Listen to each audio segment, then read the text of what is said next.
people, the headlines, the issues impacting you, all on This Week in Cincinnati on 9 on Your Side.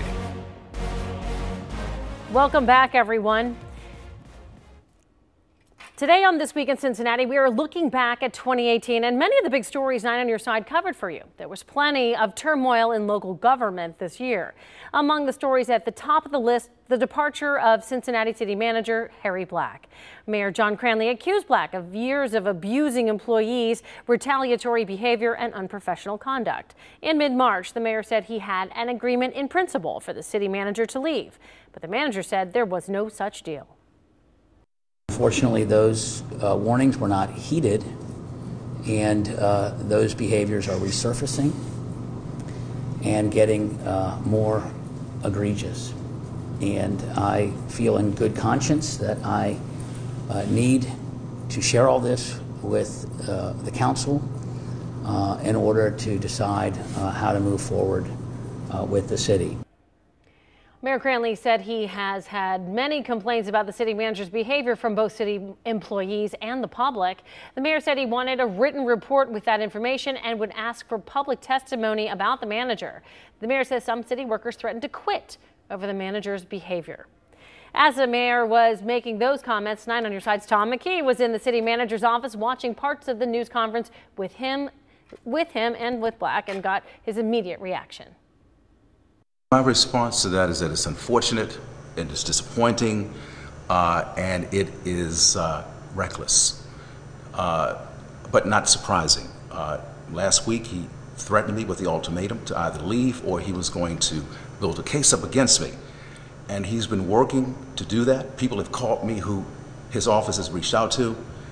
They're trying to dig up dirt. Where they can't find dirt, they are going to create dirt. Again, I'm the city manager. I'm committed to continuing to be the city manager and look forward to getting back to work. Are you going to stay on as manager? Absolutely. How long? For as long as I can and for as long as I'm wanted. So this is a kind of an ultimatum on your side. It's a line in the sand that you're not going anywhere. Again, I will be an opponent of immorality and corruption. I will do my best to get through this period with absolute decorum. However, there are things that are out there that are of concern as it relates to the other party. What did the mayor not like? Well, these are general topics about behaviors and patterns and things. Again, how can one accuse someone else of the very behaviors that they exhibit on a regular basis themselves? In the end, Black left, but not without a nice check. The total value of Black's buyout was $544,000 plus benefits. That would have been much less if council had not rejected a $423,000 severance package initially approved by the Law and Safety Committee and signed by Black. Well, we now know that dispute. There was another drama being written at City Hall during that dispute. This involves a so-called Gang of Five council members who were texting each other about the city manager situation. P.G. Sittenfeld, Greg Landsman, Tamaya Denard, Chris Seelbach, and Wendell Young are now being sued over those texts and emails. They're accused of violating Ohio's Open Meetings Act, which says that all meetings of a public body must be open to the public. The members of the Gang of Five were ordered by the court to turn over their messages, but then last month it was revealed that Wendell Young, deliberately deleted his messages, and Tamaya Denard lost hers when her cell phone fell into a pool. This is another story we'll continue to follow into the new year. The controversy over Harry Black also played a role in another big story, the departure of United Way CEO Michael Johnson. Johnson left last month after he was hired just in May. In a scathing email in October, Johnson said he was a victim of subtle threats and a hostile work environment, largely because of board chair Julie Poston. Well, she denied any wrongdoing and said she was surprised to hear about Johnson's concerns. She did, however, later resign. Many African-American leaders pointed to cases of Johnson and Black as examples that the tri-state has a problem with African-American men in top executive positions. Add to all of that, an exceptionally contentious election year. Many races were hard fought, but perhaps none more bitter than the race for the 1st congressional district in Ohio. That pitted incumbent Republican Steve Chabot against Hamilton County Clerk of Courts Aftab Pureval. They debated each other on 9 on Your Side. Our Kristen Swilley was one of the panelists. We spoke about everything from infrastructure to immigration, but this is ultimately boiling down to a test of ethics. Republican Representative Steve Chabot and his Democratic challenger Aftab Purval.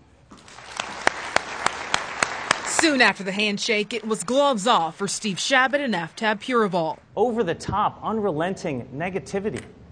He's been in Congress for a very long time. You would think he'd be running a campaign based on his track record. My opponent talked robotically about the 22 years that I've had the honor to serve the people of this congressional district. We'll see if he does it again tonight.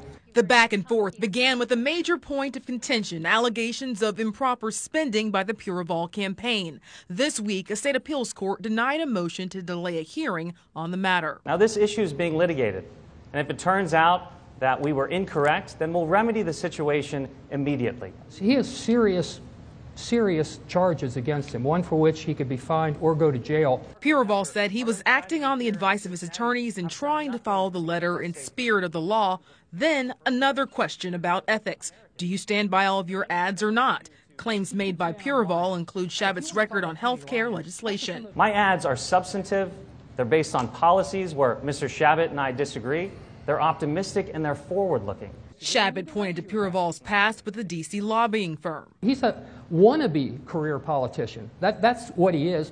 And he throws out these attacks. In the end, both men say they'll fight for the future of District 1's health, infrastructure, and safety. Purval spent much of the debate speaking about Chabot's 22 years in Congress, saying his time is up, while Chabot pointed to his experience as why he should be reelected. Reporting in the Incline District, Kristen Swilly, 9 on your side.